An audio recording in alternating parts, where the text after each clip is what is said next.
నన్ను వీడియోలో చూసి వచ్చిన వాళ్ళు ఎంతమంది గానుగ నూనె వాడుతున్నారు? ఇప్పుడు ప్యాకెట్ నూనె ఎంతమంది వాడుతున్నారు? ఇప్పటికీ ప్యాకెట్ నూనె వాడుతున్నారు.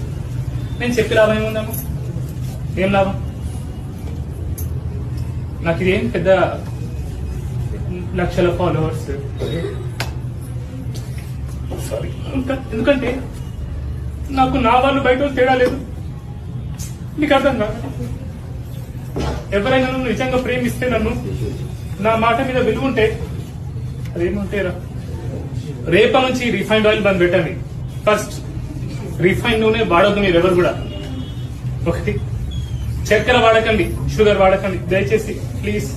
మీకు చిన్న చిన్న పిల్లలు ఉన్నారు, ప్రేమిస్తారు కదా స్కూల్కి వెళ్ళే పిల్లలు, చాక్లెట్లు, బిస్కెట్లు, చిప్స్, ఫోన్ లో చేతిలో ఫోన్ ఇచ్చేసి అక్కడే. నేను ఎందుకు వస్తుకుంటున్నాము ఇవన్నీ?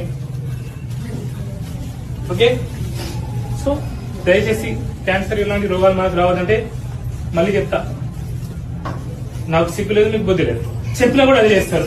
ఓకే, గానుగ నూనె వాడండి, నెయ్యి వాడండి. ఓకే ప్లీజ్, రిఫైన్డ్ షుగర్స్ వాడకండి. ఓకే, ప్యాకెట్ నూనె వాడకండి, బిస్కెట్లు, చాక్లెట్, చిప్స్లు, ఫోన్లు పిల్లలకి ఇవ్వకండి. ఓకే, బయట తిండి తినకండి. ఓకే, ఇంట్లోనే వండుకోండి. మన పిల్లలు ప్రేమిస్తాం కదా, ఇంటి తిండే పెట్టాలి కదా. ఓకే, ఇంకా దయచేసి ఒక 16 గంటలు ఏం తినకుండా ఉండండి. ఎప్పుడు తింటూ ఉండకండి. ఎప్పుడు తినడం కూడా పెద్ద రోగం. ఒక్కొక్కరు చూడండి మొత్తం బొత్తలు వచ్చుకున్నాయి. ఓకే, ఎప్పుడు తింటా ఉండకండి. Okay, I'm really very sorry. నాకు ఎందుకంటే ఇట్లా చూస్తా కదా రోజు పేషెంట్స్, మీకేముంటది, మీకు ఒకరి పక్షవాతం వచ్చింది, ఒక తలనొప్పి వచ్చింది, కానీ కొందరు నాకు స్టోరీస్ చెప్తారు, వాళ్ళ బాధ చెప్తారు. అది నిజంగా మీరు వింటే మీకు కూడా ఏడుపు వస్తుంది. ఐమ్ రియలీ సారీ మిమ్మల్ని బాధ పెట్టి